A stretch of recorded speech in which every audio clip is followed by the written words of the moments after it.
in the studio a former SUG president, University of Benin, who actually had it quite tough with the authorities. I mean, you should expect that from an activist, former parliamentarian, former SUG president, known activist who actually made things to happen. Back in the days in the Faculty of Engineering, University of Benin, to the Unibe Parliament, to SUG, and all of that. The man that we talked about here a while ago, General Sani Abacha, locked this guy up for some months until when divine intervention came, Comrade Mike Oshobuge, popularly called Mike Osho, saw the light again, and life came to normal. Good to have you on the program. Thank you so much. All right, well, I thought you would be here much earlier for us to have some, but certainly we're going to have more of you in terms of engaging some of these issues. We've been talking about the issue of palliatives for subsidy, the issue of General Sani Abacha. But if you're going to talk about Abacha, don't allow emotions to run wild.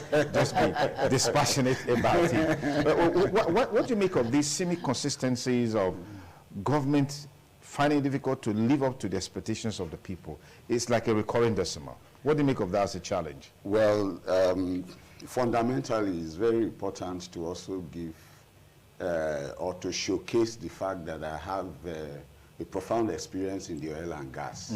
You limited my introduction to my student activism. I actually did 13 years. In the oil and gas? Yes. Transocean? Yes, okay. Working with Transocean. Okay. And I was very active with Petroleum and Natural Gas Senior Staff Association of Nigeria. Okay. I contested to be national president 3 times. In fact, the 3rd time, I was taking off my job. You know what I mean? Okay, now we'll talk about that another day. So let me just get perspectives on the issue of governance it relates to, So I needed to give that background to tell you that whatever I'm going to say concerning removal of subsidy, palliative, it's not superficial. It's something that I have identified with for many years. While being in Pengassin, we actually had a consensus position on what government needed to do before removing subsidy. For many years, our position was constant and consistent.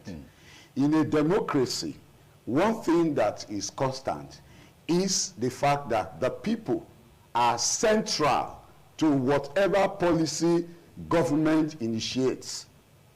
The people are the end receiver of whatever policy or decision government takes. As a result, you have to look at the sensitivity of the removal of subsidy. In fact, when you refer back to my involvement in student activism, I will tell you, most of the times when we had to demonstrate, some of those occasions were related to the attempt of federal government to remove subsidy.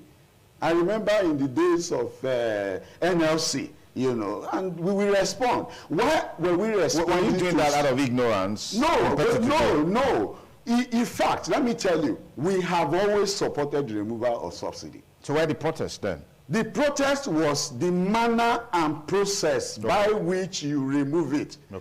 And that is why I and so many other people are adverse to the removal of subsidy now. Not because we are not supporting the removal of subsidy, but you have to put a human face to whatever action you are carrying out. The $800 million, which is being deployed as palliatives, isn't that a human face to the removal of your subsidy?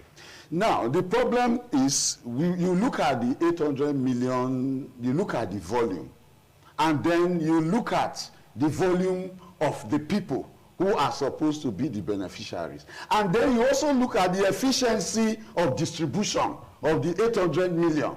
It is when you look at the efficiency of it that you have a setback in your thought process, in agreeing with whatever government is doing, in suddenly and drastically removing subsidy, and then coming to say X amount of money can solve the problem as palliative.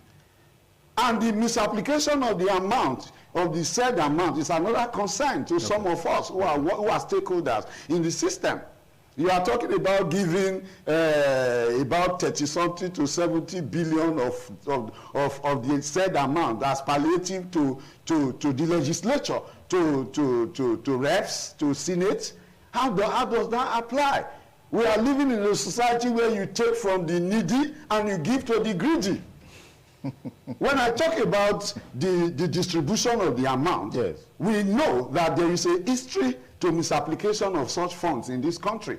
You know, you say that this money is targeted at the poor, but along the line of the chain reaction of disbursing these funds, yeah, we found that, number one, there is no disclosure of the beneficiaries. Yeah, we talked about that a while ago. Yes. Disclosure policy quite poor. Exactly. There's no transparency in the process of distributing the amount to the targeted or supposed beneficiaries of this money. You find people from the ruling party who don't need this money benefiting from this money and stockpiling the money for the next election. This is the money that is supposed to go to the poorest of the poor. So on the final note, what's your take on this distribution? My take on it is fundamentally something is wrong with the current order. Something is wrong with the current political system. For us to be able to address economic problems, we must look at not only the economic collapse, but we must look at the underpinning socio-political collapse that has occurred in our society. Okay. And then trace it further backward to the moral collapse that has happened. If there is no moral collapse, and subsequently we start having things like election, rigging of elections, and the rest of them, and then people are feeling that, look, whoever occupies power, are you with me, is not the right person, okay, we will not get to a situation where people in government, when they want to carry out economic emergency interventions, yeah, will be taking wrong decisions. Okay, let me proceed there, Michael Golo. Just one last word from you as we call it a wrap. Well, I think I completely agree with Michael Shaw that we need to put in place a transparent and accountable framework. It's in the interest of the government to build trust. Like we earlier on said, society where there are no trust, you can see what it means in terms of development. Yeah. And that's what is responsible for the difference.